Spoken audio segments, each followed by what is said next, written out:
We'll move on to conduct of business.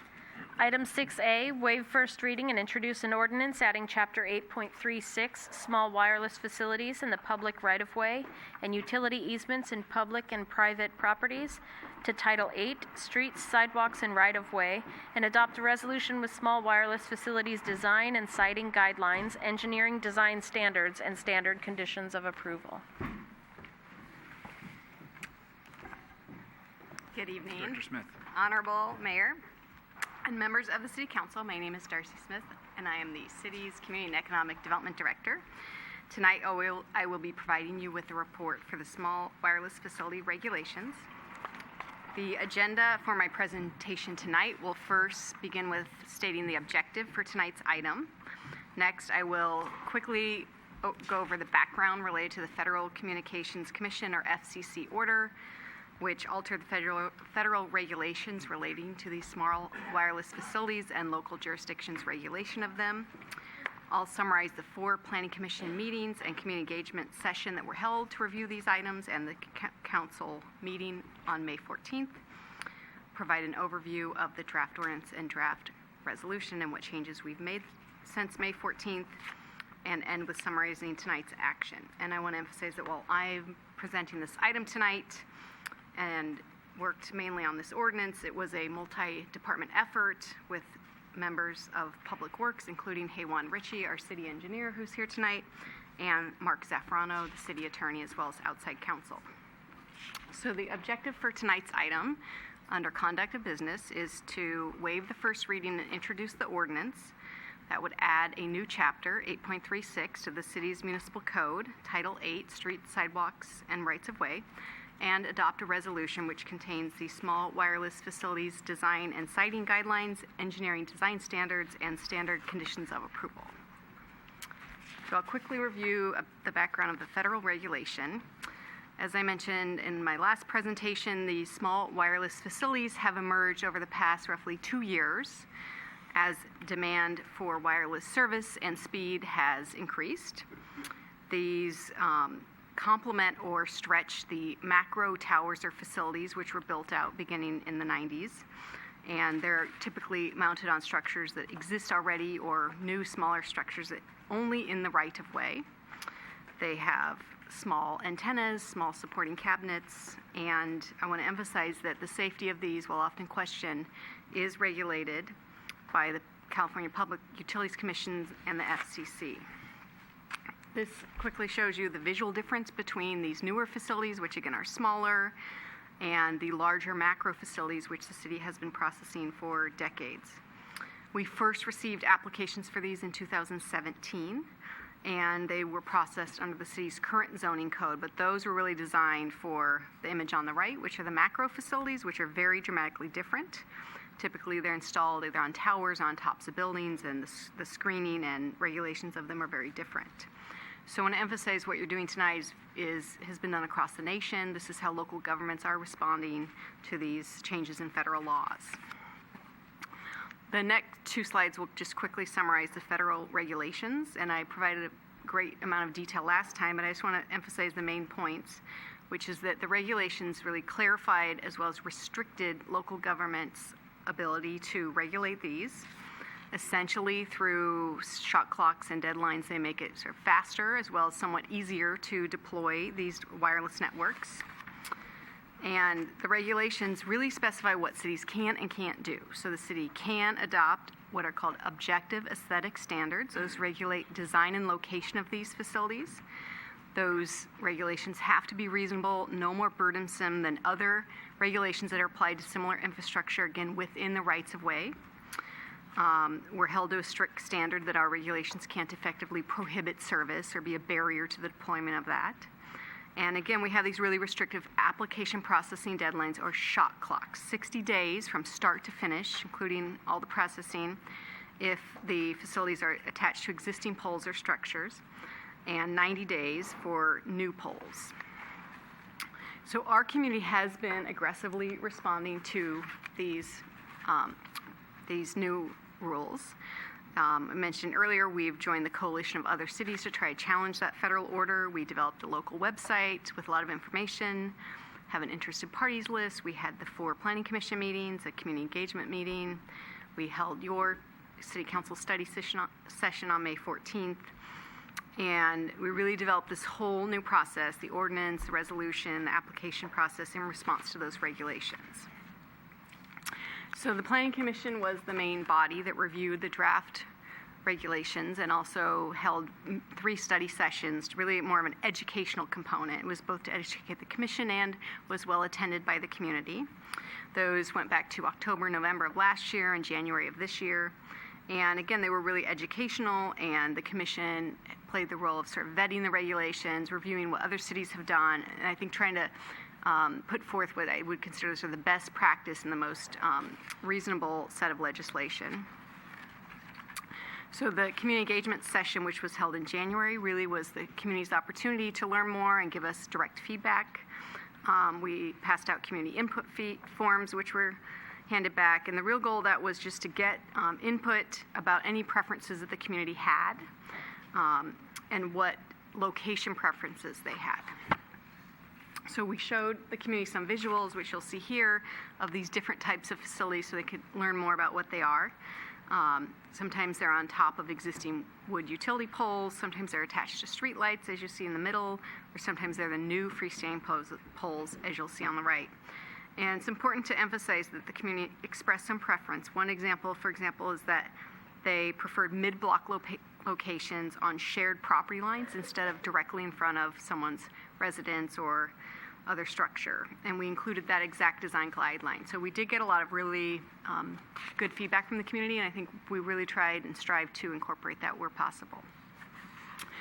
So the ordinance was driven by some guiding policies. Again, other local municipalities have followed these or adapted them a little bit to be tailored to the needs of the community. But the number one driving policy principle in this new legislation is to achieve compliance with those new federal laws. And the main thing we've done there is develop really objective standards.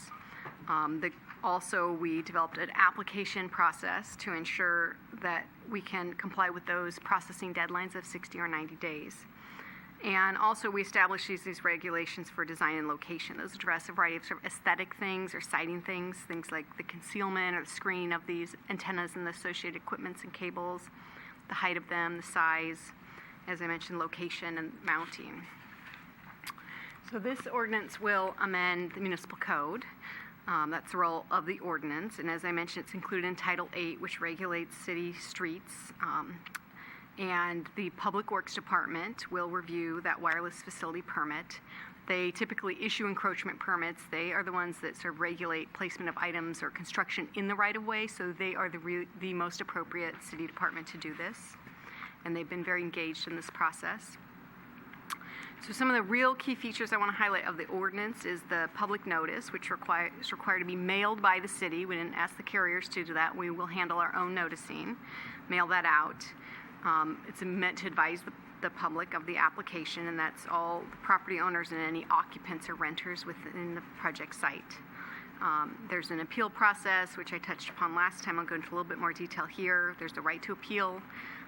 And again, we have to process all of those items, including the appeal, within 60 days or 90 days. And we really expect that the majority of the applications will be on existing poles, so we'll be held to roughly a 60-day processing timeline. So as I mentioned, the Director of Public Works, or the designee, maybe the city engineer, would be the decision maker in this case for the permit. I want to emphasize we'll do things we already do now with these applications, such as require the peer review or an independent consultant review. Obviously, we will require compliance with the resolution items, the design and siting standards and engineering standards that the city put forth, and we will apply standard conditions of approval like we do for other permits.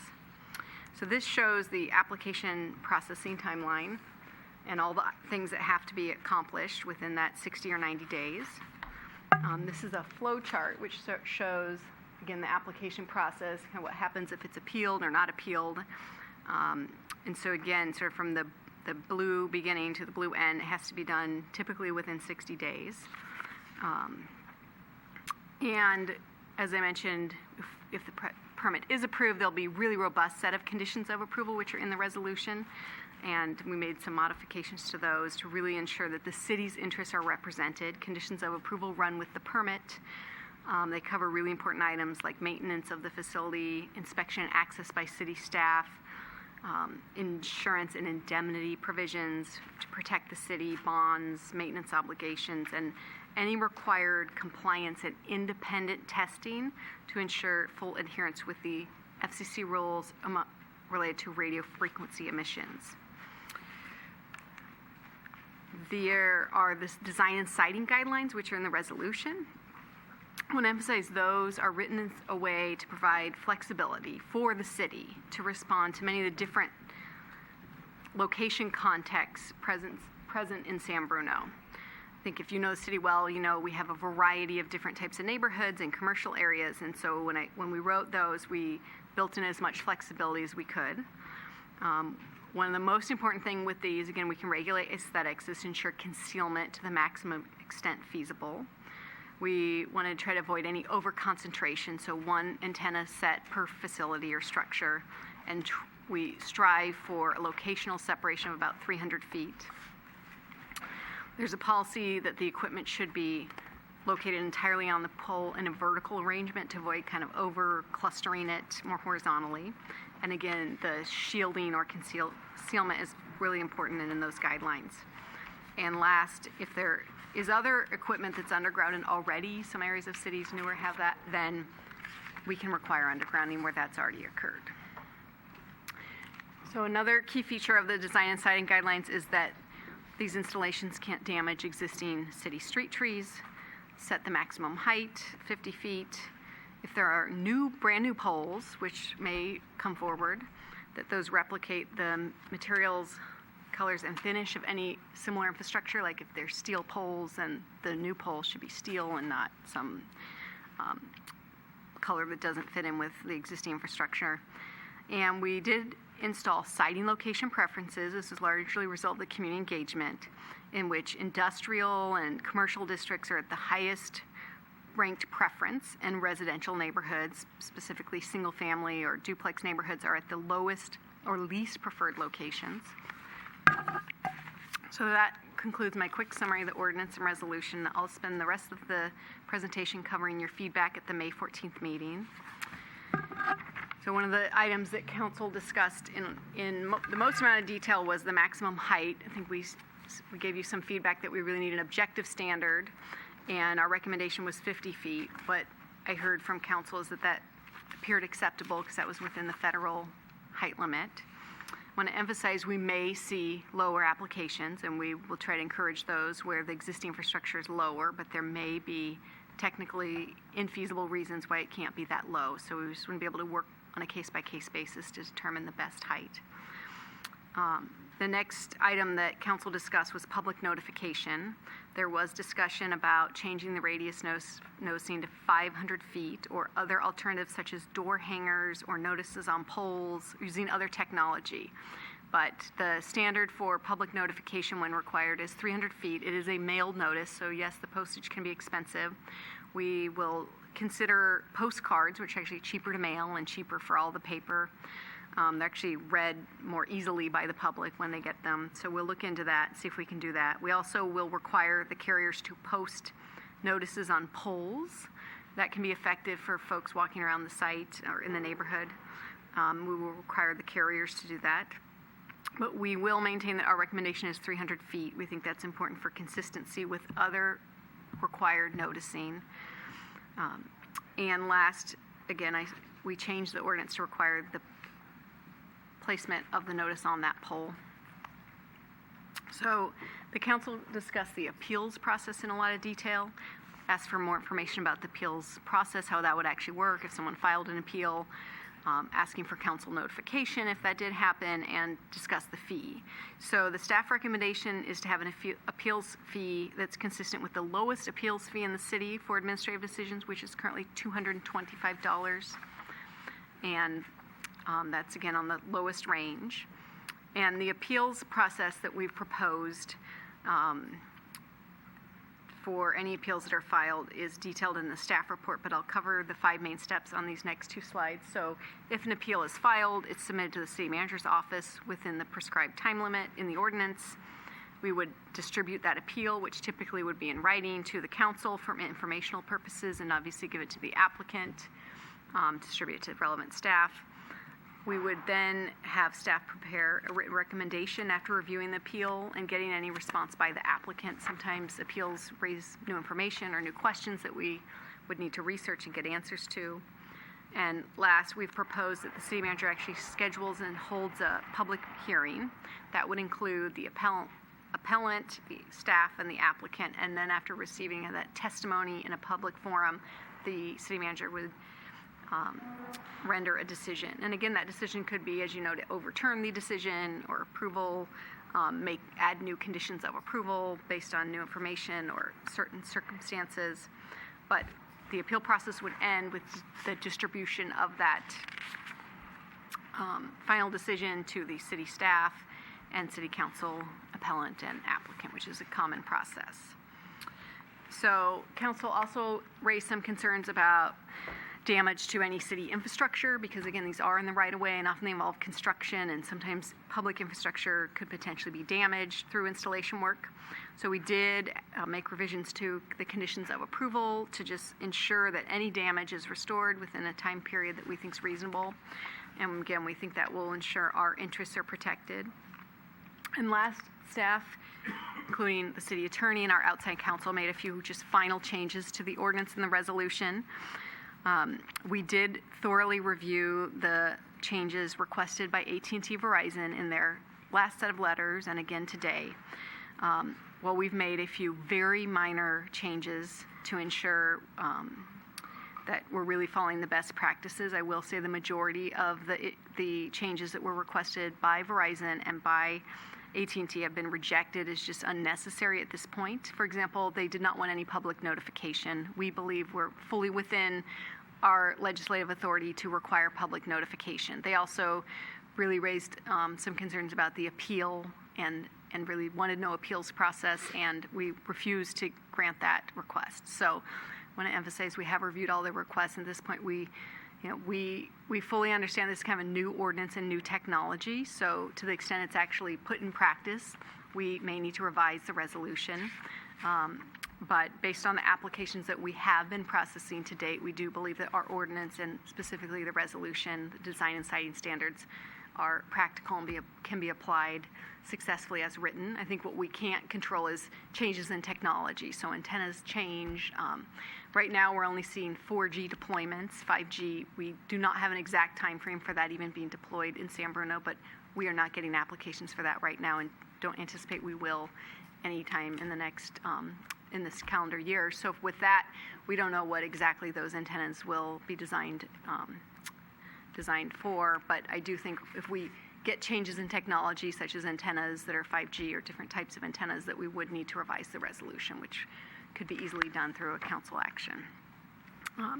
So in conclusion, our recommendation tonight is for you to take action and specifically to waive the first reading, introduce this ordinance that would add Chapter 8.36 to the city's municipal code, and adopt the resolution with the small wireless facilities design and siting standards, the engineering design standards, and the standard conditions of approval, which are all in one resolution. And that concludes. My staff will probably be happy to answer any questions you have. Thank you for your report. We do have public comment with council. Okay, if we go ahead with public comment, if you have questions. Through the chair, before we open it up for public comment, I was going to see if I could get council's concurrence to perhaps either waive or extend the amount of time allowed to speakers. I know that there are some people in the audience that have been very dutiful of coming to these meetings. This may be their last opportunity to weigh in, and I know in the past we've kind of cut them a little short. So since we don't have a huge crowd and we have a few items, I don't even know how many yet. I was going to ask the city clerk and then circle back around. So why don't I do that first?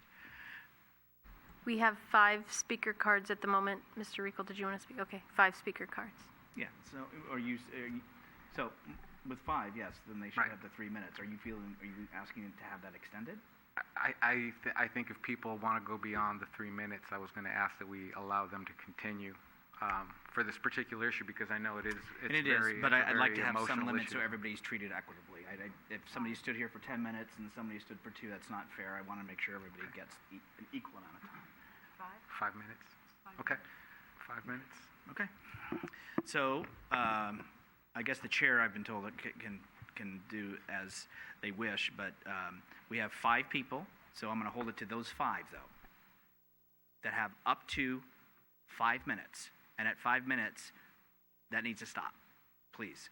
So, because it's going to take us some time. If you don't use it all, of course. No, you can't yield it to somebody else, but we'll give those people, each person that has put in a speaker card, up to 5 minutes. The city clerk will start the timer. There is a yellow light that will flash, and that is a 30-second. So, but we're going to hold to once the red light's on, okay? So we have 5 speakers. We're going to hold it to that. Please. Simon Mazzola, followed by Allison Mazzola.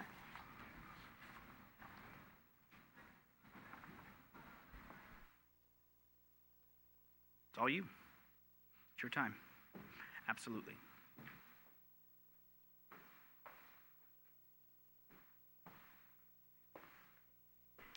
Good evening, Mayor, City Council, and staff. Good evening. I am still grateful for the City Council's overturning of the grant of the permit at 123 Elm and granting our appeal. So I want to recognize that. But I also want to say I'm very disappointed with the direction that we've gone in since then with this ordinance. It is a red carpet to telecom. My primary concern was to prevent 5G from being installed in residential neighborhoods. And we challenged the permit, we won, that was good news. Since then, the ordinance and what it will do has radically changed what you voted on. You voted to uphold the appeal to keep 5G out of residential neighborhoods. What this ordinance does is it allows it in so many aspects. A municipal government has basically 2 powers to resist this type of incursion into our neighborhoods, where we sleep, where our children play. Those are aesthetics and safety. And at the beginning of this process, the city did not seem to be fully aware of what it could do with aesthetics. And I think I had a small part in educating the city on what it could do, and it took action, and it granted the appeal. Again, I'm grateful for that. But what this ordinance does is it waters down that ability, that one of 2 powers you have, and it turns it into a roadmap for the telecom industry to come into our neighborhoods and to deploy equipment that is dangerous on many levels and is unwanted. The ordinance most shamefully removes from the public view what is going on. At least with our existing process, there was a public notice requirement of it appearing before the Planning Commission, so it had to be publicized. Then anyone could attend the Planning Commission. And then if there was an appeal, it came here, which was also publicized and decided. This new ordinance removes all of that, and I think that's just absolutely wrong. It's not the first time I've said it, and because nothing's changed, I really feel that no one's listening. You may hear the words, but no change has been made. As much as I disagree with the ordinance, there are ways it could be made a lot better. You could make it public, but you haven't.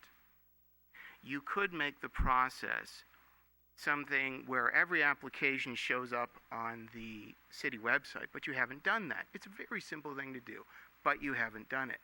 You could make the process completely transparent, but you haven't done that either. You could make the appeal process more fair to your residents, who will be the ones challenging it. Having any kind of fee, even though this fee is less, and I appreciate that, having any fee is unreasonable. Your residents shouldn't have to pay to challenge this stuff. The ordinance really undercuts your ability to call something aesthetically unpleasing. If the direction of this ordinance was correct in that the city doesn't have the ability to make subjective decisions, every court decision that has favored cities rejecting telecom in certain areas would be wrong. And yet we know that over and over, courts will give discretion to city governments to reject, for aesthetic purposes, these kinds of ordinances. But what you're about to adopt doesn't do that. Taking this matter away from the public and putting it in such a situation where you will have applications that the public won't see, they will be granted, any appeals will very likely go in favor of the telecom. I think that's a travesty. You don't need to do it. You shouldn't do it, but you're about to. While I am appreciative of what the City Council has done in this regard, I have to say, this is not your best work. You can do a lot better for your citizens. When you came to us each and asked us to vote for you, you told us you would protect us and you would govern this city in a way that made sense for its residents. This ordinance doesn't do that. This is not your best work. Allison Thank Fox Mazzola, followed by Leslie Emle.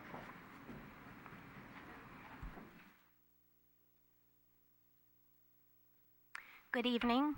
I'm here as a Lorax. I speak for the trees. Well, this evening I'm not only speaking for the trees, I'm speaking for the children of San Bruno. This is a very sad time for the children of San Bruno. Our third school superintendent in 4 years has just departed, leaving the school district dangling as all of their plans to improve education for our children are now on hold. The natural environments which children need to thrive are in danger of crumbling due to deterioration from RF radiation. San Bruno City Park is in almost constant use by wildlife and by humans. Children ride their bikes, play on the playground, float boats in the stream, lie in the grass. Many species of birds live there. Now imagine all of those picnic spots without any trees. A 4-year experiment by Waldman Celsum in 2016 clearly demonstrated cell tower radiation caused the death of nearby trees over time. Birds have feathers that can act as antennae and amplify the negative effects of RF. There has been a steady deterioration of the world's bird population, with now 40% of bird species under critical threat. Can you imagine our city without any birds? A cell tower was placed in the butterfly sanctuary in Monterey last year. In the 1 year since its placement, the number of butterflies there has gone from 800 to 650. At this rate, all of the monarch butterflies in that area will be gone in only 4 years. Insects, the base of the food chain, appear particularly susceptible to RF radiation, especially 5G wavelengths, which are the size of the insect and create a damaging resonance effect. Researchers are now attributing RF radiation from cellular telecommunications as a contributing cause of bee colony collapse disorder. Bees are a critical pollinator species. Of the 100 crops that provide 90% of the world's food supply, 71 are pollinated by bees. Can you imagine a summer without any fruit to eat?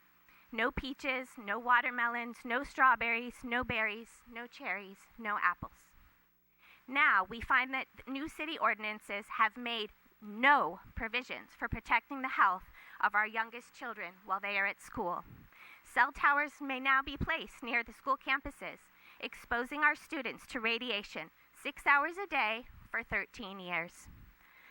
Most cities have made a stipulation that these towers not be placed anywhere near schools. I could not find that anywhere in your new ordinance. Our schools are lackluster and have been. Our natural environment will crumble, and now our children will be exposed to this radiation for hours each day. What is left to recommend this city to families with young children? I asked a high school student recently why he liked living in San Bruno. And he said, well, it's great. I don't hear gunshots every day. Well, I think that's a pretty low bar. I'm sure we could do a lot more for the children of this town. Thank you. Leslie? Leslie Emle, followed by Eleni Tripsa.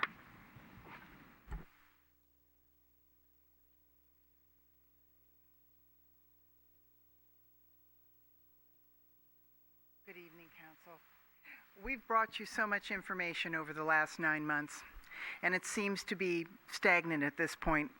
And I would like you very much to take into consideration as you review tonight's study report that the codes and ordinances of this city or any city should always consider the citizens' best interest above all else. Our ordinances should never be a roadmap for a telecom or any corporation to successfully use our children and citizens as guinea pigs. Our codes and ordinances should have stopgaps and removal clauses on any installations of small cell microwave radiation equipment inside our small neighborhoods, parks, and schools. We shouldn't have it in our small neighborhoods to begin with. That was our original request of you, to keep it outside the jurisdiction of our small neighborhoods, our schools, and our parks. Our codes and ordinances should never show bias or succumb to any corporation, telecom, or those posing as utilities. Our codes and ordinances should always have independent experts and or engineers associated with an application for any use permit requested. San Bruno needs to serve itself, not a corporation of corporate America, excuse me. In Portland alone, as it was reported by the commissioner, the planning commissioner, at one of the meetings this year, cell towers were placed on a school in Portland, Oregon. Shortly thereafter, 7 elementary students contracted cancer and 3 of their instructors. Your public engagement meeting that was shown tonight also does not show an entire picture of what this community wants and thinks. There were 17 individuals at that meeting, and the Planning Commission also noted that to the Study Commission. Of those 17 people, 75% were our group who have brought our appeal to you. So I don't think this is a real honest view of what's going on with this study group.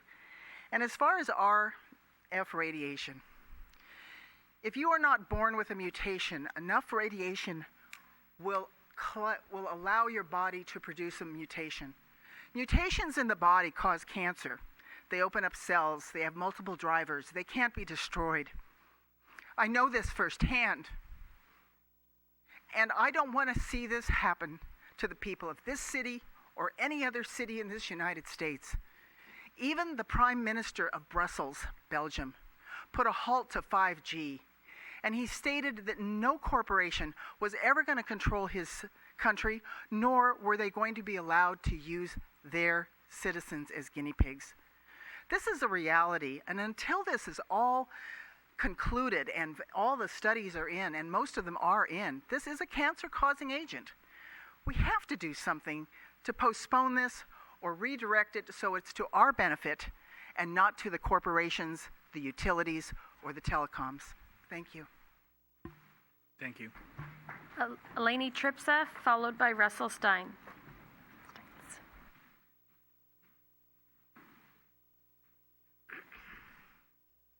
Good evening. Here we are once again. On May 14th, when we had a preview, there were some things addressed, not only by us as the citizens, but also the council members. The first thing that I'd like to point out is that, with all due respect, Ms. Darcy, forgive me, I don't recall your last name, everything that we had requested goes on deaf ears. And to quote something that she actually spoke was, I was out with a provider to determine the best poles. I'm sorry, I thought you're supposed to be representing us, the citizens of San Bruno, and not being in collusion with Verizon, AT&T, or whoever you happen to take a walk out in the field to see the poles. We had requested, and Mr. Martin Martino had requested, we need to increase the 300. You're so adamant, we need to stay with the 300. If everything should not be the same equal, it needs to be addressed. And if you want to have continuity, then address everything else and increase it from the 3 to the 500 or even more, because that's what we require. But you don't listen to what we ask for. Then there was the discussion about the appeals process. You didn't have it last time. Well, what you presented us today is nothing. What you're presenting us is a back door that is open to have the public works just grant automatically the approval. If someone, happens to have a notice somehow, it goes to the city council, and we had requested that, to the city manager, we had requested that the city council keeps the right to, and now it's only a notification. Where are your rights? We hired you by voting for you for those rights. You need to protect us, not just as a notification, but being active. When there is an appeal, you have to be there representing us, not the city manager. We did not vote for the city manager, he's hired. We voted for the city council members, and that is what we expect. Okay, there was another discussion, and I'm going point by point on the last meeting that we had and requested. This was a maximum of 10 years, and then we wanted to have the option of not being able to renew, to have an order in force of no stay after the 10 years. Where is that? That's not in there. I didn't see it. I don't see anything on aesthetics and safety. Everything that we had requested, where is the protection factor? There isn't. You want to change our process when it has worked in the past, and all of a sudden, we don't want to have the notice, we don't want the city council, we don't want the planning commission to be informed that we're making the decisions because that's who we voted. We want the public works department, and we want the city manager. That is not acceptable. There is no transparency here. I am sorry. I wasn't going to speak today. I was hoping, because I spoke last time, and I'm the one that knocked on the doors and started this whole thing back in June. I was hoping I didn't have to speak today. I was hoping that we were heard last time, but you know what? I keep saying this each time we have a meeting. And Ms. Darcy, everything that we say goes on deaf ears. She brings forth the same thing she did last time in May. I made a list of all the points, each person that spoke. And I understand, Ms. O'Connor, our hands are tied because of the feds. Was your comment last time? No, it may be to an extent. We still have some things that we can't. My previous speakers allured to that. It's like, the two things that we still have, aesthetics and safety. Where are those addressed? How do we, what's our safety? I am sorry. I am appalled that every time we have a discussions, and not only us as the citizens of San Bruno, but you as well as the city council has requested, and none of the things that we have requested and we wanted on both sides have been heard on the right.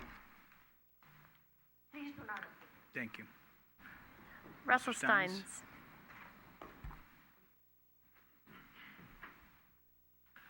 Good evening, City Council, Mr. Mayor. First of all, I want to thank you guys for all you do for this community. I want to say I really appreciate all the time you guys take.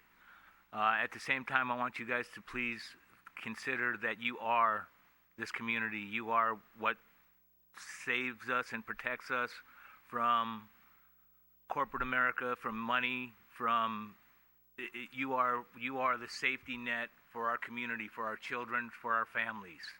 I want to say this, asbestos. For years and years and years, I worked around it as I was a young man because people thought it was a great insulator. It's a dangerous thing. I saw a lot of posts on social media about, well, it causes cancer, it doesn't cause cancer. So, I'm not a scientist. I went and I looked this stuff up, and it does appear like it could cause cancer. It's a major concern for me. So I realize that our city's job is to protect us from getting sued. Your job is to protect us and our safety for our community and our children, and I hope you'll do so. Thank you. Thank you. That's the 5? Okay. So at this time, to the council, questions of staff for the report or follow-up questions? I know I have some, but does anybody? Michael? Through the chair, thank you. So I did have a few questions. So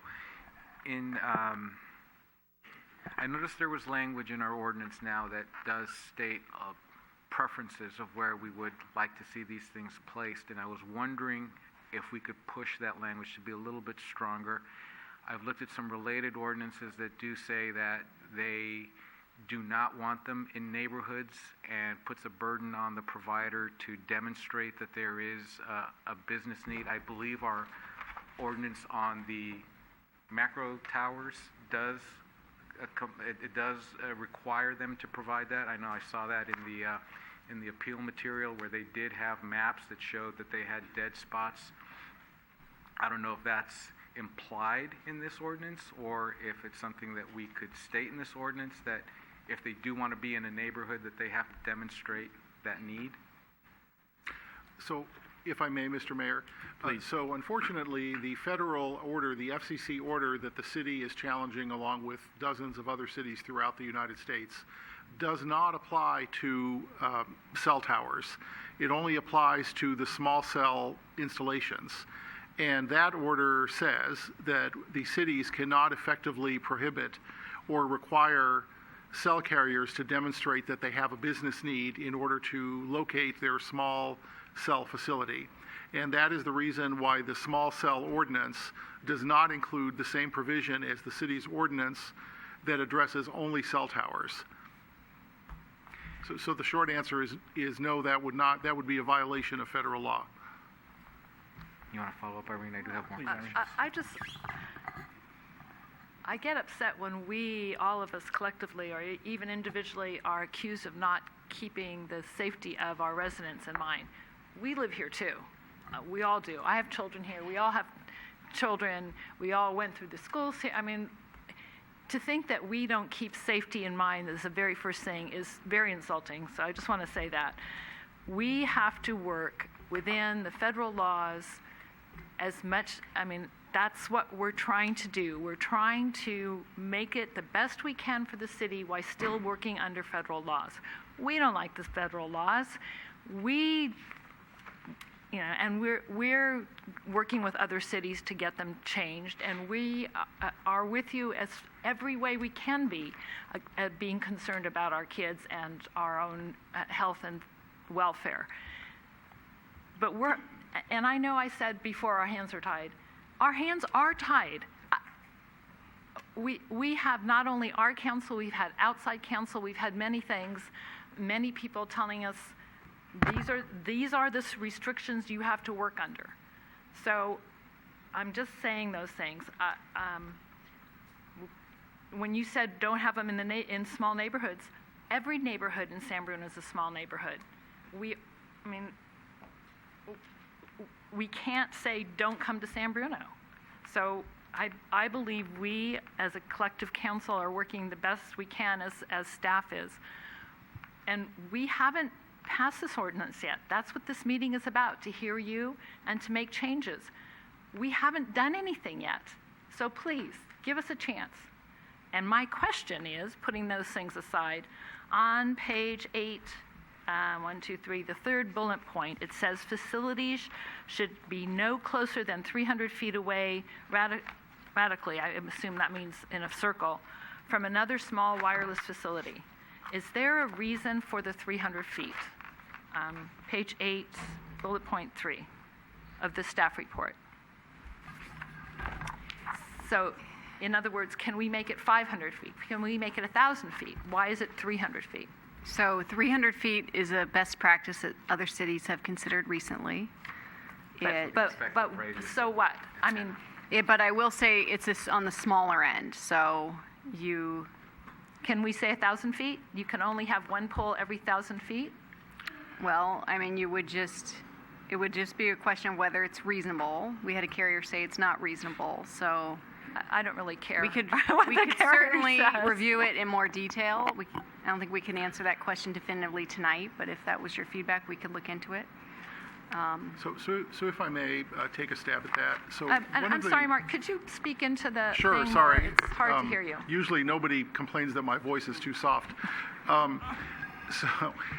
So every additional foot that you add to that looks to both the carriers and potentially a court as an effective prohibition. So what that means is that if you say, well, if it's not 300, why not 500? Why not 1,000? At a certain point, and we don't know where that is, a court is going to say, you know what, 1,000 feet apart is too much, 300 feet is okay, 500 feet might be okay. But one of the things we're trying to do is to not only protect the city and the city council, but also to protect the residents from having to spend taxpayer dollars to defend litigation. And if all of the money that the city has expended supporting the appeal that the 4 or 5 of you granted on behalf of the residents has come from taxpayer dollars. And it's a substantial amount of money, and that's money that the city is not going to recoup from anybody. So those are general fund revenues. And you were just here at a budget presentation tonight when you were told that there's a deficit in the general fund. So one of the goals of city staff is to minimize the chances that you're going to get sued as a result of this ordinance, because the fact is you're already being sued. So we received a letter today at 3 o'clock from Verizon saying, we don't like your ordinance, we think we need to make all these changes. And I'm looking at that saying, great, if we don't say yes to this, they're going to just keep suing us, and taxpayers are going to keep spending money. So no, instead what the city said is we're going to hold the line. We're not going to do what Verizon is asking. We may have to look at the ordinance and the resolution again at some point in the future, but we can't go so far that we can't convince Verizon, in the context of that federal litigation where the city is being sued, to ultimately dismiss their case and find a way to resolve it, as the city council has indicated. So we're walking a tightrope between trying to save taxpayer dollars and to follow federal law at the same time, and not create incentives for Verizon and other carriers to either continue their lawsuits against the city or to sue us anew. We got a letter from AT&T earlier today as well, just about the same time this afternoon. 15 things in the letter that they wanted the city to change in our ordinance. The city is saying we're not going to change any of those things in the ordinance, at least not right now. We're going to recommend introduction of the ordinance as it is. So that's the difficulty that the city is facing in balancing these needs. So it's not an all or nothing. It has to be somewhere in the middle. And we could consider a larger distance, but then you risk a claim that there's an effective prohibition and risk litigation by doing that. Is it appropriate to ask you how much we have spent already on this? Yes, it is, and I would be happy to tell you if I knew anything other than a guess, but I don't want to guess, and I certainly don't want to do it in public. It is a not insignificant 5-figure amount. Okay, thank you. Okay. Michael, I ceded the floor, but I'm not done. So. Michael, please. Thank you.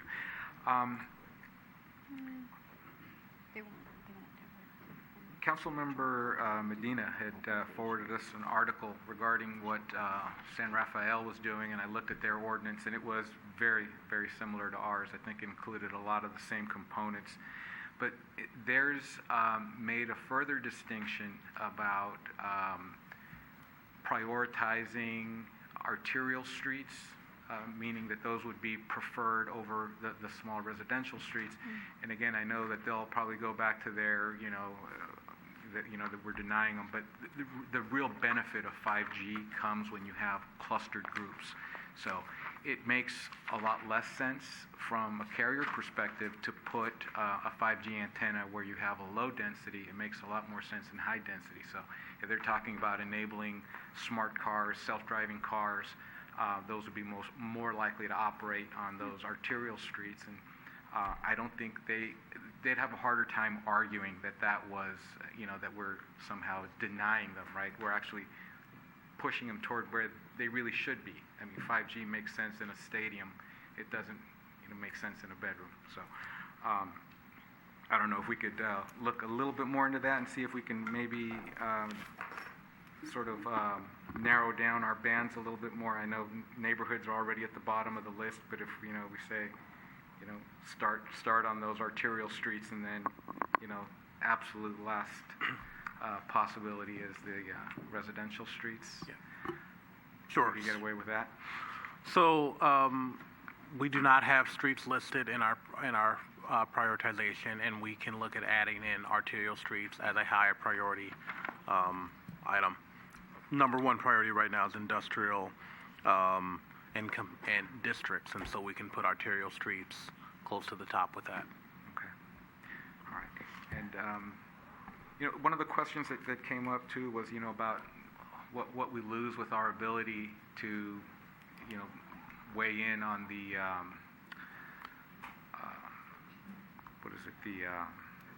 aesthetics, thank you.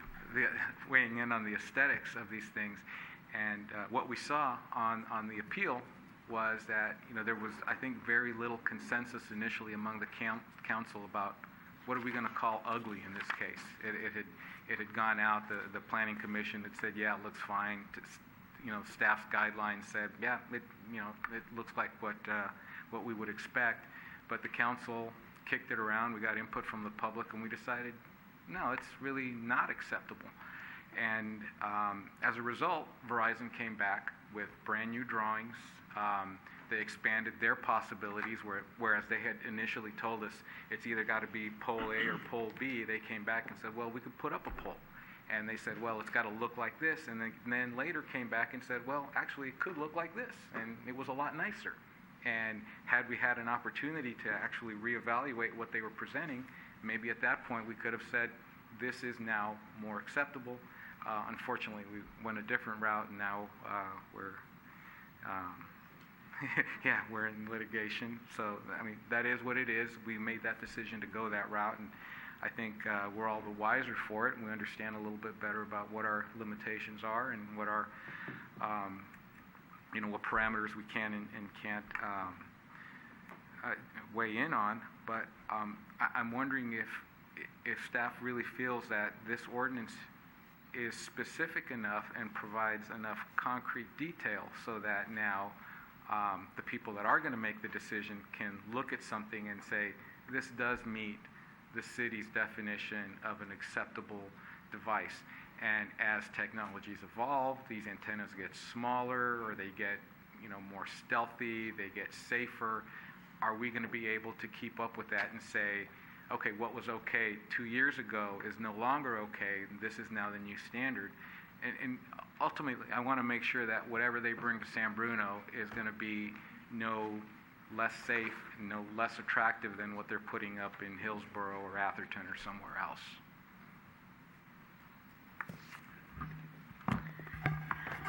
So I do believe there's some sort of standardization around the antennas and installations, but I will say it's rapidly evolving. So they might have said, well, we can do this, and now we can do this.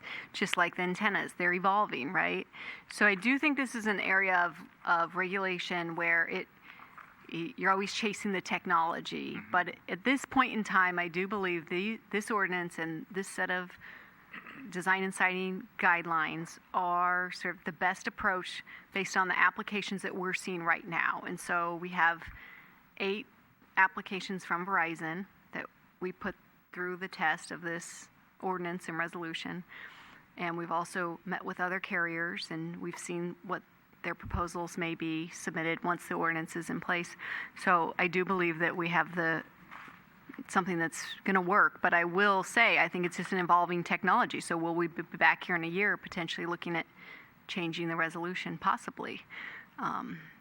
It's just evolving so fast. Part of it is some things actually can get smaller. Some things might get a little bigger. It's just hard to predict.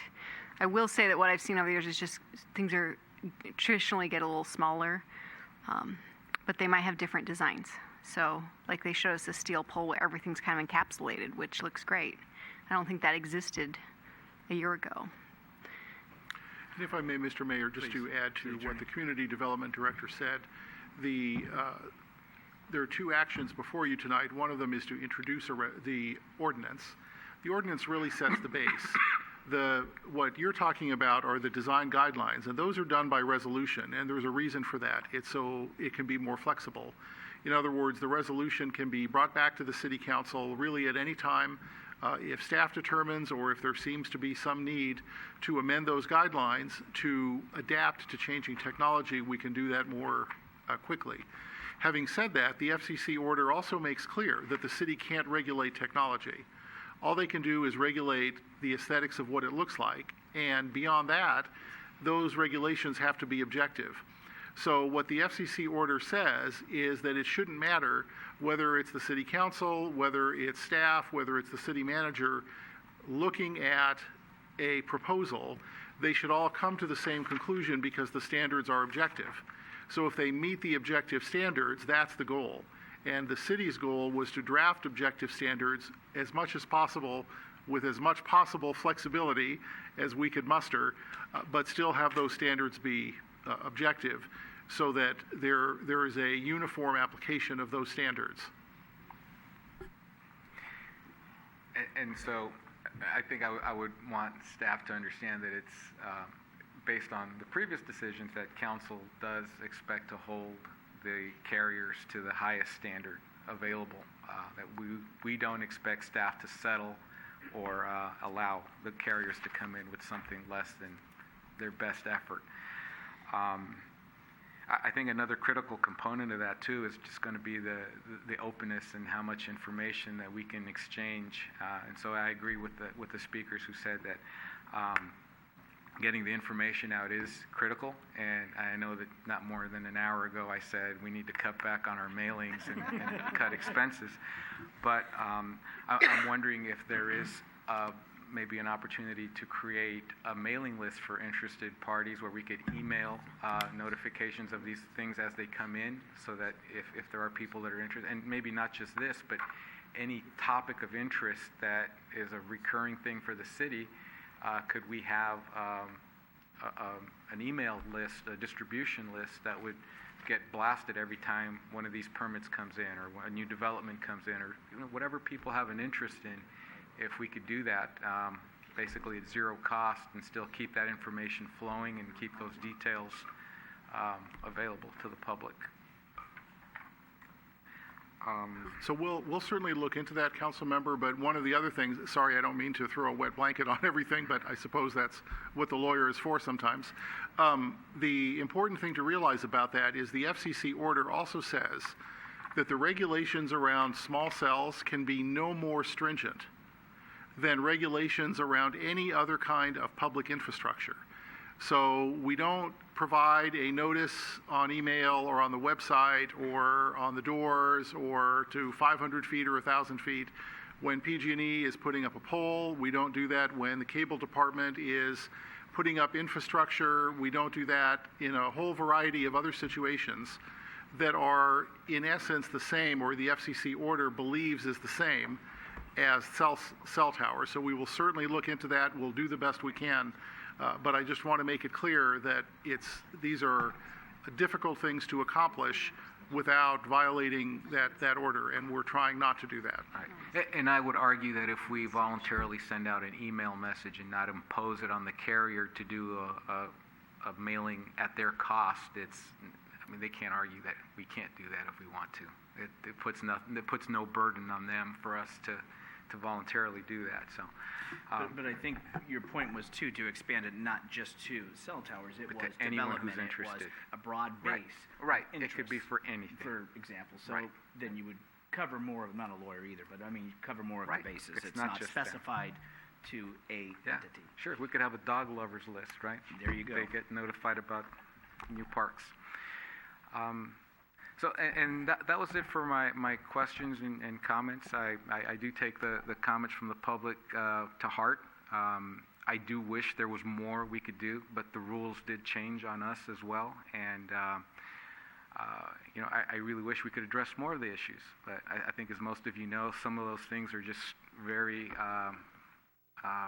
specifically taken away from our purview, and we're not allowed to make those part of this ordinance. We're not allowed to deny applications based on those things, but we are allowed to weigh in on them, and I believe that is something that we are doing. We continue to advocate as a city, along with other cities, to change some of these rules at the federal level, and I believe the council is still in favor of pursuing those things, and we will continue to do those. And wherever we have an opportunity, we will share your voices with the powers that actually do have the ability to change these things. Marty. Yes, thank you.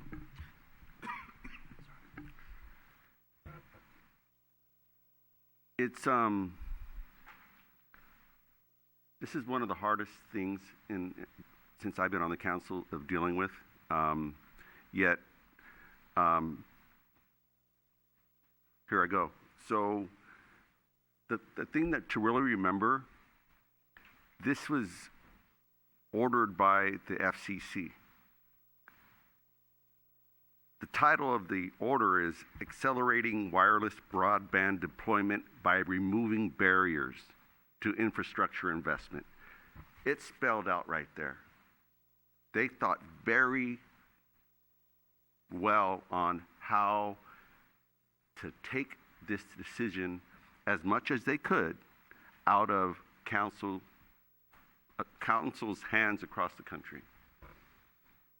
We're allowed aesthetics, safety of the pole, not safety of the equipment. So it's not deaf ears that the council has been hearing you, people that are saying that the health effects. We are specifically not allowed to say we agree with you to stop that from happening in our neighborhoods. So I wanted to make that very, very clear because that's very, very important, and I think we all take it very personally when people are loose with their words and broad with their accusations. So we don't have deaf ears. We're put in this position, and my questions to staff. Currently today, we're here dealing with this ordinance because we have a time frame to meet. We need to do it now. We have to do it at, help me and maybe the public understand why we're here at this time and what the consequences of not taking action are. Sure. So, in part, we are here, and this entire project launched because the council, prior to October, I want to say it was almost in September, directed staff to undertake a process to provide as much flexibility for the city to regulate small cell wireless as possible under, at that time, the pending FCC regulations. And so that launched the entire effort with the Planning Commission, the public engagement sessions, because we knew that FCC regulations would be coming out. It would limit our ability, but we needed objective standards out there. And without any standards, we were concerned that we would not be providing any guidance. And so we did publish interim guidance on our website. And this ordinance and resolution would replace those interim guidelines. This provides us, at the end of the day, with objective criteria and gives preference to where we would like small cells to go. We cannot prohibit them. We cannot develop rules that amount to an effective prohibition, but we can put boxes around it, and that's what we're attempting to do here. And it does provide a prioritization. Now, at the end of the day, can a small cell go in a residential neighborhood if they meet the objective criteria? We need to be absolutely transparent about that. The answer to that is yes. But we are giving preference, we are giving design standards, and we are providing through this ordinance and resolution more criteria upon which to base our decisions. And we're providing a process that meets the federal shot clocks. I think the worst case scenario is to leave our current system in place, and then we run the risk of more things being deemed approved because we don't have a process where there can be a review, there can be an appeal process, albeit one through the city manager's office that meets the shot clocks, but it is an appeal process. Right now, or prior to the interim guidelines, the current appeal process, a notice meeting, we would likely not meet the 60 or 90-day shot clock. And so this provides more control than we frankly would have without the interim guidelines than based on the new FCC rules. So we are better because of it, but we cannot do a prohibition like some members of the community want us to do. Unfortunately, we can't do that. Got it. So when does the shot clock begin? I remember when I was in Public Works, we would have somebody come to the counter with an encroachment permit application. They bring it in, and it would be like, well, you're missing this, you're missing that, you don't have your insurance, and it's kind of like, okay, bring it back. So is that deemed as a complete, is there a time when the application is deemed complete? So there is a time when it's deemed complete, but the shot clock starts on the day the application's accepted by the city. So we don't, when do we have to accept it then? When they submit a duly filed application. So our ordinance strongly recommends, but we can't require, a voluntary pre-submittal conference, and that is when the city staff would sit down with an applicant, sort of go through their application, let them know what's missing, point out incomplete items, and they actually have to schedule an appointment with the city to submit it. They can't like FedEx it in and drop a bunch of them on us. We would screen that application, and assuming that they're not missing anything glaring, we would accept the application at that appointment. Got it. And that's when the shot clock starts. The shot clock ends when they get an answer, or? No, the shot clock would end when the decision is finalized. So if it's appealed, it's technically after that appeal process happens, and then the final decision is rendered. Okay. Mm-hmm. So 60 days for an existing poll, 90 days for a new poll for that appeal to be denied or approved. Correct. Okay. Yeah. So it's basically really start to finish. So, and there's we're in a situation where currently there are 9 applications in the queue? There's nothing that's been submitted because we don't, without the ordinance in place, Right. we can't accept any applications. Yeah, But previously, there was one that got at 123 Linden, which we're being sued on, and there was a number of the other ones. 8. One was approved. One antenna was approved over. 123 Elm, Yes. not 123 Linden. Oh, I'm sorry. 123 Elm My fault. was the appeal that council Got it. sustained. All right. So how does this highest ranked work? So a carrier brings in 2 applications. One is on Street A and one's on Street B. And how does the ranking work? You have in one of your slides there. Highest ranked. Yes, the last bullet. Yes. How does that really work? Like, So it would be just one application proposed, not multiple. But if an application came in and it was, the application was for siting a facility in a location, let's say, for example, it was a multifamily neighborhood, but it was adjacent to a commercial district, zoning district, we would have a conversation with the carrier about, well, are there poles in the commercial district that this could alternatively be sited on? Because usually they're looking at an area, sometimes it's a block long or 2 blocks long, where they can site it. They have needs within a given street or 2 or 3 streets. We would prefer that we would rank it and say, please put it over here. Yes. And they would say, no, we want it over here. They would give us a reason, which would have to be technically infeasible, that they cannot move it. And sometimes it's that it's on a pole that has too much existing equipment, or it's too high voltage. They would have to give us a technically feasible Which happened reason. on 123 Elm. They had the presentation of where all these different ones could be, and it came down to here. So there's no real, that doesn't really have much power in approving. It does. It does? Well, it does in the sense that you go through the exercise to vet all alternatives with a ranking of, we prefer this alternative location with the highest priority. And they have to it's sort of like a process of elimination, if you will. Okay, all right. Yet they could still say, no, we need it over here in this residential neighborhood. But they have to prove it's infeasible. And we sort of have to vet that, and we can hire consultants to and we question can't their stop proof. that by the FCC. That's something that Correct. I think our city manager said it to be total transparent. We cannot stop it legally. For 5G, this has nothing to do with 5G. This is because that was in the email we got today from one of the carriers. It's the first time I heard 5G use.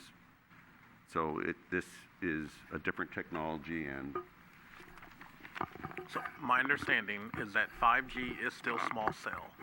What you heard from the community development director earlier is when we receive a 5G application, and we have not received a 5G application, and as 5G technology enhances, there may be something about the size, the shrouding, or the replacement of 5G that means that we need to make a change to our resolution. Okay.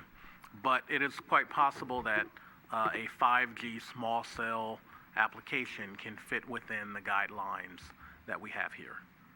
right, and from my limited understanding of it, they would need a lot of 5G antennas for it to work properly. Michael? No? You're the tech guy. Well, yeah. The reason that's generally cited is because these antennas have a very limited a serviceable area, and so in order to service an area, you have to put a lot of them in there. They have a very short net. Right. I think that's part of where that 300-foot Got it. number comes from, is that's about how much they can service. Okay. Thank you for that. So I'm going to go back to the comments that we provided to staff at the previous council study session, and the height. So previously we said no to 123 Elm because of aesthetics, that it stuck up too high, it looked odd, it just didn't fit the neighborhood, because that's all we really could do at that time. We got sued regardless, right? And so I still think that we should have a height limitation there, because it does look odd, and that's aesthetic. So we could say it needs to fit the neighborhood, and if it's too big and too high, it doesn't fit the neighborhood. The other comment is about public noticing, and I really appreciate Councilman Salazar's thinking of, and it's exactly what I wrote down. We should have a website that has all the encroachment permits on there. It's a map, and you could look for whatever you want, but cell towers for sure, and it could be a link to an email list, and an alert can go out when the application is deemed accepted, or pre-conference, or wherever it's first discussed, and that goes onto the website. An email goes out, and it shows a map with where all the cell tower applications and encroachment permits are. It shouldn't take that much more time. It was interesting that the use of SMC alert, if there was a way of somebody could use that technology to provide that noticing. Maybe we can talk about how we can limit, as a user, that I don't want that type of SMC alert of a mountain lion or something else, but I'm not sure if you could fix the limit on what SMC alerts you're receiving. Is that possible? I think the city manager and I are having some concerns right now. Yeah. Not on the technology, Yeah, but not using the alert aspect Yeah. of the city manager. Go. A couple heart palpitations. I totally understand, and I totally agree that we need various communication avenues to reach our constituencies and our customers of various city services. The idea of text alerts or email blast alerts is something that we really need to look into. And I agree that for various services, having the ability to text customers, like if we cancel a recreation class, to be able to text people that signed up, or if we cancel a youth-based class, being able to text the parents. We currently do not have that technology. I would certainly hesitate using SMC alert because SMC alert is meant for Emergencies. emergencies, urgent matters where it's of a safety or extreme important necessity to alert either a specific neighborhood or citywide. And people sign up for that under that guise that this is more of if something comes over here, it's an important matter that I need to pay attention to. So I would hazard to use that for an application has been submitted. And so I just don't think that is the right system. I also would hazard to include in the reso or the ordinance that we will employ a technology that we currently don't have in place. And so I totally understand and get council's suggestion that we need to look into having text and email alert systems. I would hazard to make any change to anything that is before council for adopting for something that we don't have in place. And so we can certainly look into systems like that. I will tell you to place a requirement that we will have email sign-up lists and send alerts for all or various types of applications. Giving our staffing capacity, giving our work, I would be setting up a system that is prone to failure and that we will be consistently inconsistent at, and have people complaining that I didn't receive alert, thus something was invalid or. And so I just think we just need to be very thoughtful, careful when we look into something like that it is something that we have the resources, both money and manpower, to maintain on a consistent basis. So I totally get that council was saying, look into email and text alert systems, and we can very well do that, and, put that in the hopper in our work plan as appropriate. Okay. I agree. I was just kind of brainstorming a little bit here. I do think that we should be increasing our public noticing to 500 feet minimum, and then if so be it, let's make it a minimum 500 for everything, if not 1,000. But 500 seems to be a compromise, and if council agrees to make it 500 feet, 300 feet is 6 houses on each side. And that was probably back in it's just not enough. It doesn't seem like it should be that much more expensive. I think a postcard's like 37 cents, so $2 more, I think. And the postage is cost recoverable from the applicant. Is the labor involved to post door hangers recoverable from the applicant? I do not know the answer to that question, but postage certainly is. Right now, our practice is that for development projects, the developer has to do the noticing. 600 feet. When they have community meetings, when we're holding our own meetings, we do the noticing, and so that is recoverable. At the last meeting, moving to 500 did come up. The takeaway that staff had was a concern with consistency, and staff did say that we would look into that moving to a higher number, but we would want to look into what it applies to. Are we doing it across the board? Truly what the implications are for that. And so this is at 300 because it's keeping with our practice citywide. Marty, do you mind just for a sec? Sure.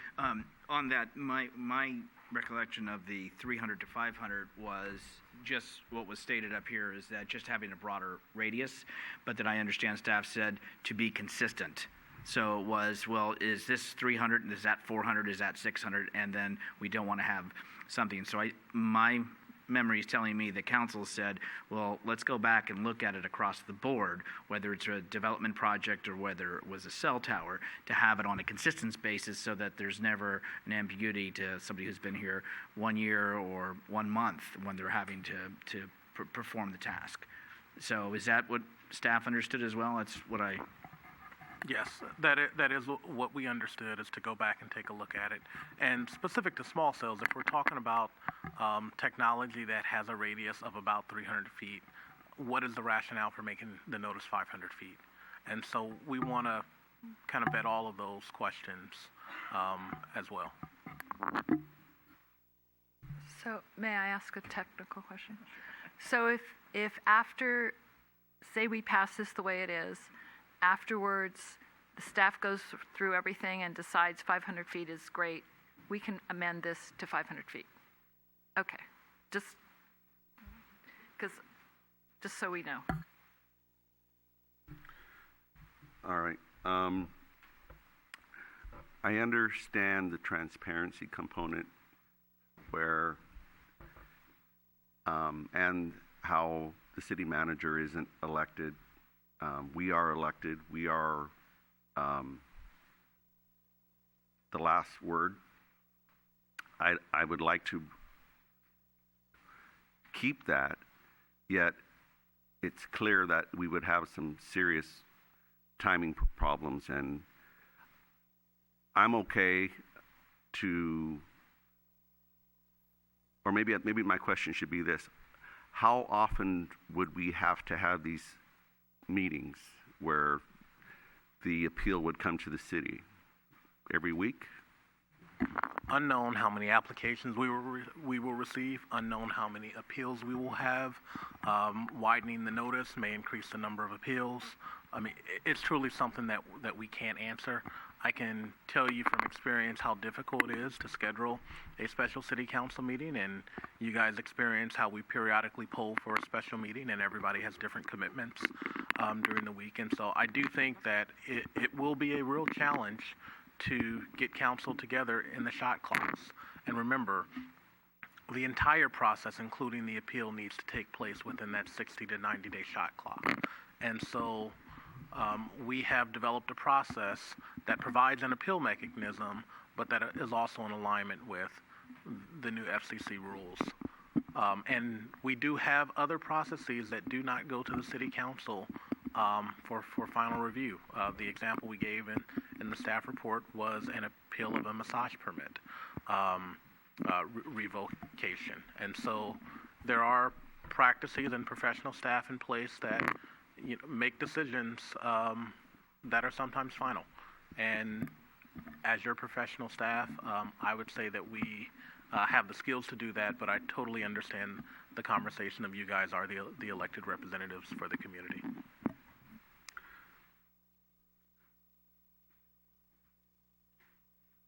So it comes down to, as we have these design guidelines, so you have a pole that's 44 feet. It looks like the, I'm sorry, could you bring back? Not that one, that's kind of ugly.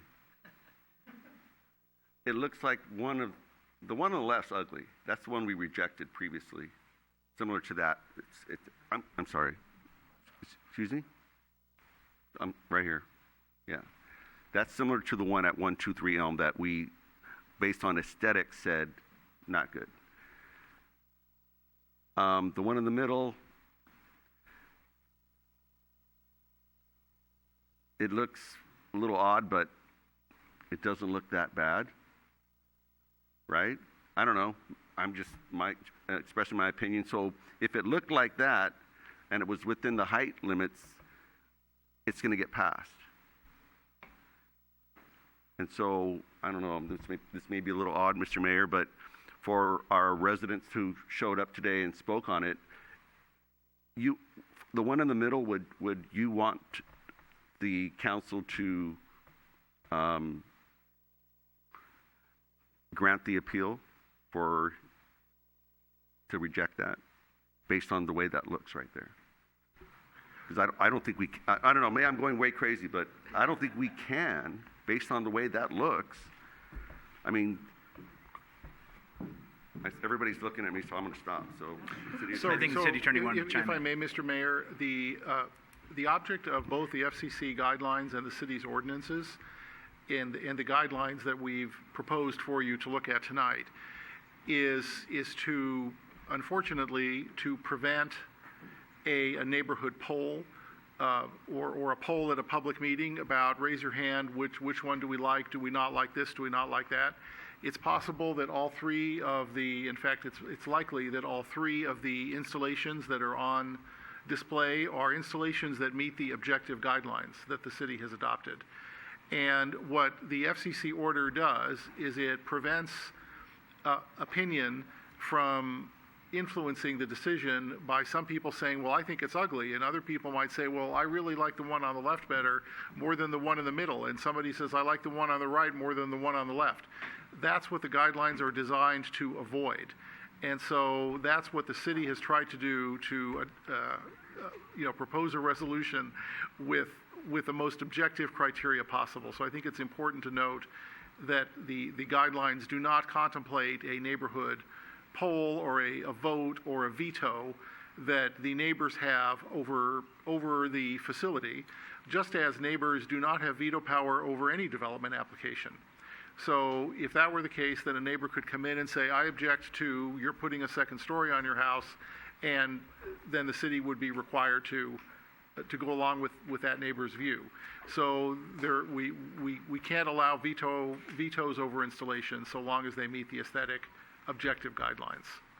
Got it. It was my poor attempt to just understand how unfortunate we are in this position right now. So I said my pieces there. I would like it to remain with the council. Is there a way that we try it with the council, and in the event that it comes to a certain date where we just can't make the meeting, that it defaults to the city manager? And let me just clarify, because the shot clock, does that include business days? Is that Saturday, Sunday are included? What does that 60 days include? No, it's calendar days. Calendar and days. I guess from a legal standpoint, holidays, everything counts. Yes. Okay. We don't really recommend an appeals process that is uncertain. And so I think it's important for both residents and the applicants to have certainty about what the appeals process is. And having something like you suggest can appear arbitrary, and it might be seen as arbitrary or argued that you're using it arbitrarily and saying, oh, well, we can't meet on that day, so staff will have to do it. So I think it's important for the process to be certain. Okay, and it's staff's position that as the ordinance is written, that it should be with the city manager. Yes. Okay. Those are my questions. Okay. So one thing I want to start off with is just my opinion. So I'm giving you just my opinion, but this is the second time for Verizon, first time for maybe AT&T, that it seems that the day of a meeting, staff gets information and is doing what you can. That's why we had a study session. A couple of the members had to leave staff to go and respond to some stuff. But it seems this last-minute stuff by them is something that we ask for our packets, we ask for our agendas, and I think people, when they put in an application and a process, I understand there's a legal thing going on, but somehow I'd like to see that change. And I'm not just these two vendors, I'm talking across the board, that when we get something at 3-something, you folks do, and then you're trying to give it to us. But this is the second time for Verizon. They did it on the night of the appeal. They brought to show how they could change the aesthetics. It's some 12-page report we got that afternoon. So that's just my personal comment on that. I do agree with the max height to fit the neighborhood, I think. Michael's comment on the prioritization of Arterial Street to bring it so that the neighborhood goes even further down. I know that we talked on, I think it was Irene who asked on page 8, the 300 feet. You know, why does it have to be that? I know staff brought us back when we talked about in-law units. The new thing, the Sacramento pass that placed it upon us, which makes parking even more challenging. And staff had asked for X number of hundred of feet. And we said, no. We want to lower and make it even smaller. I think it was 462 off memory. So I'm trying to wonder, the 300 feet you're saying, it could be, there's about, where do you push the envelope? So the problem is, Mr. Mayor, is that we don't know, we don't have enough information in order to advise you about where to push that envelope to. And the reason why I say that is because it may very well be that in one neighborhood, all of the poles are available for installation of these facilities. In other words, there's no other facilities on the pole that would prohibit one of the carriers from siting their facility on pole number 1 instead of pole number 2. On the other hand, in another neighborhood, it might be the case that 90% of the poles have facilities on them that make it impossible for a carrier to locate their facility on those poles. So the carrier is going to come in and say, well, you know what, you have to give it to me on a pole that's within 300 feet or 500 feet or 1,000 feet of another pole because there are no other poles. So until we start working with the ordinance and the guidelines, we're really not going to know the answer to that question. Fortunately, the ordinance has, and the guidelines has, an exception procedure in it that allows staff the discretion to be able to make those decisions under certain circumstances if it turns out to be infeasible for one way or another. But the problem with suggesting 500 or 1,000 is for staff to tell you that it's really an arbitrary recommendation, and I think we're all feeling like we don't want to provide a recommendation that's arbitrary, that we don't know what the impact of it will be. And I am summarizing some of the council comments. I've heard push harder where it can be located. I think that took care with the arterial street as well. One thing I want to also bring up, because I know we've heard it, safety, and I think Marty had brought up about how we're constrained. But on school property, do we have any jurisdiction at whether a cell tower goes to Bel Air School? I'll answer that. On So a San cell Bruno Park School tower District. would go through the separate process. That would go through conditional use permit process, public hearing, appeal to council. Okay. It is highly unlikely, again, because these can only be in the right-of-way, that a carrier would choose a location in front of a school. But if they did, we put them through the same test we would anything else. And the reason I'm bringing this up is because we keep hearing about the children, and I know when I was at the coffee, somebody brought up about the Verizon generator that was going to be on Bel Air, which how can we allow that? So, well, that's not us. correct. That's usually a different type of facility. Correct. It's the macro facility, and some school districts do enter into leases. That goes through the school district board, enter into that lease, much like if it was on a city facility. But we're not talking about I understand that. I just want, because I know we keep going back to the school where we're not talking about that type of tower, but it does come that the city, or there's a perception that the city can say no. And we cannot go on to private grounds of a school district or a school facility and say what they can, a tower, for example. Is that correct? Well, if there were a tower proposed on a school district facility, like a lease, that would go through a city process, because that's not a classroom facility that's exempt from our local zoning, like the classroom. So that would go through the use permit process and have a public hearing that would be publicly noticed, and there's a different test for those. I understand that. Okay. We would regulate those but we have differently. limited jurisdiction too on the, because it's not our property. It is the school district's. We have the same jurisdiction that we do to private property, because they would be building a non-classroom facility that the city can regulate. Right. Okay. Yeah, you could potentially deny that permit, just like you did for macro. Macro. I'm bringing that up because it's some of the things I heard at the coffee. And I know that the question comes up about dangerous and unwanted, but I think, as even Marty had mentioned, you can't pass a rule or say, we don't want you. That's when you do get in trouble. That was in this community. I can remember when we had assisted living right here on the other side of the park, and the neighborhood went up and said, you cannot. The state had said no. There was a house for folks who were coming out, I guess halfway house of recovery, and they didn't want it in their neighborhood, and that was over where I used to live, over on Milton. Sorry, there's nothing we can do. The state has forbidden those. So I think that's where our staff is trying to say, you can't just say, we don't want you, because then that is when you get yourself in trouble in that perspective. You have to follow within the rules, the law, and try to figure out the best way that we could use, which we did on 123 Elm, which was the aesthetics, which I think was a correct decision. And it looked ugly, and it didn't fit the neighborhood, bottom line. So that's where we're having the trouble. But to share with my colleagues, I do think that the notification seems important. If I heard you correctly, you mentioned the appeal process was going to be done in public. Is that correct? Let me clarify that. Please. It would be a meeting that is open to the public. It would not be a true public hearing. But it would be noticed Would it be noticed? Would it be held at City Hall, for example? Would the public be able to attend? Would it be after business hours so that folks that do work or have other obligations could attend? A lot of questions there. It would be a meeting that is open to the public, not a typical public hearing, which the legislative Understood. body could do.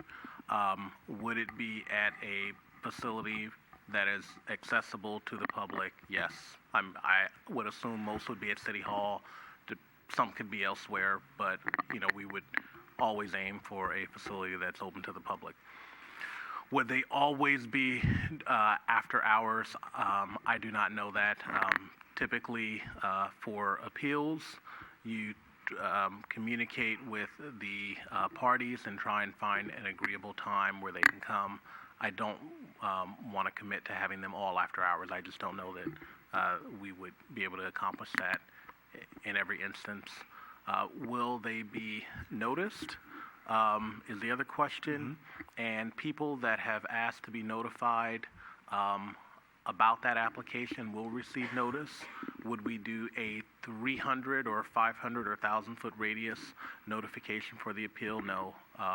We would do a notice to the people that, based on the initial application notice, have said that they want to be notified about events related to that application.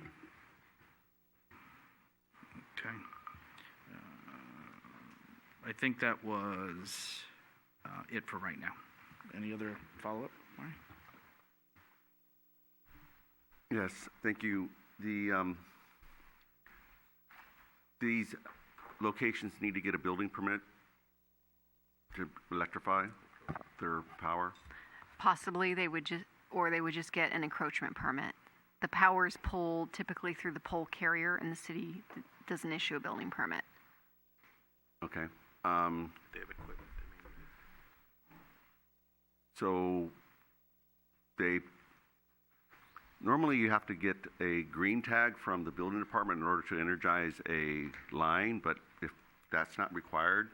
It's just done through a separate process, if it's on an existing wood utility pole, because that's controlled by the JPA. Okay, but they still need a meter, and normally PG&E won't release a meter unless the building department comes out and tags it.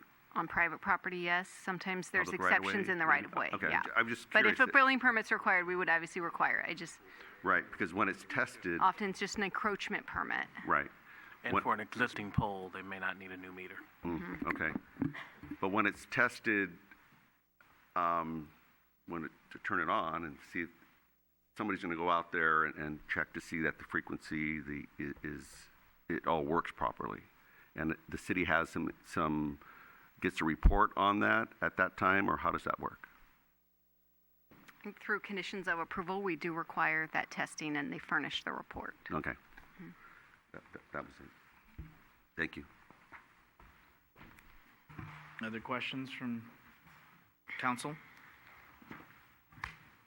Comments? Okay, so what's before, I'm sorry, go ahead, City Manager. There were two other things that were mentioned. I should turn on my mic. There were two things that were mentioned that we would like to clarify. One with regard to height. I think it was a question from Councilmember Marty Medina that we did not address. I think you said that you would prefer that it be lower. Just wanted to clarify that the design guidelines, page 4, letter N as in Nancy, pole heights shall be minimized, but in no case shall the maximum height of any facility exceed 50 feet. If you'll remember, staff was initially recommending 35 feet. Based on public comment, it was said that, well, maybe in some locations higher is better. If it's on an arterial, potentially in the transit corridors plan, where the building may be 3 or 4 stories, having 50 feet may be okay. And so we wanted to provide the design guidelines that clearly said we prefer they should be as low as possible, but a maximum of 50. And that's why you have the guideline written as it is with the maximum of 50. And the other thing that we wanted to clarify was the preference to arterial streets. We think the best place for that to go in the design guidelines is on page 8 after letter H, so a new letter I. And suggested language is arterial streets are more preferable to local streets for the placement of small wireless facilities. And so to not have it in that prioritization that I said before, because that prioritization is actually zoning districts, but to have it called out like some of the other guidelines are called out. So after H, make a new I.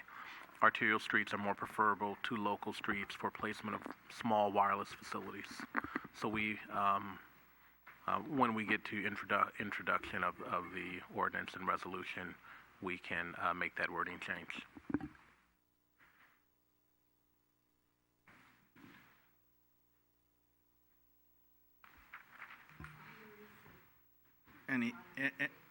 Anything else?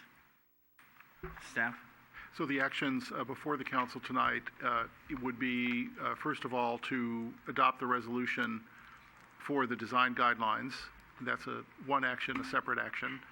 And then the second recommended action is to waive first reading and introduce the ordinance as presented and with the recommended changes that we can have someone read into the record. So the first action, if council wishes, is to adopt the resolution. Is that what you're saying, City Attorney? That's right. Well, that's what I was going to do too, but he did it in reverse. We'll deal with it later. So we have, does council have any action on the resolution in regards to the facility designs? I move to approve the resolution. Is there a second? Second. City Clerk? And just to be clear, that will include the mention of arterial streets as referenced earlier. With the addition of the arterial street condition. For the record, the language is arterial streets are more preferable to local streets for the placement of small wireless facilities. Correct. Agreed. Roll call vote. Councilmember Medina. Aye. Councilmember Salazar. Aye. Vice Mayor O'Connell. Aye.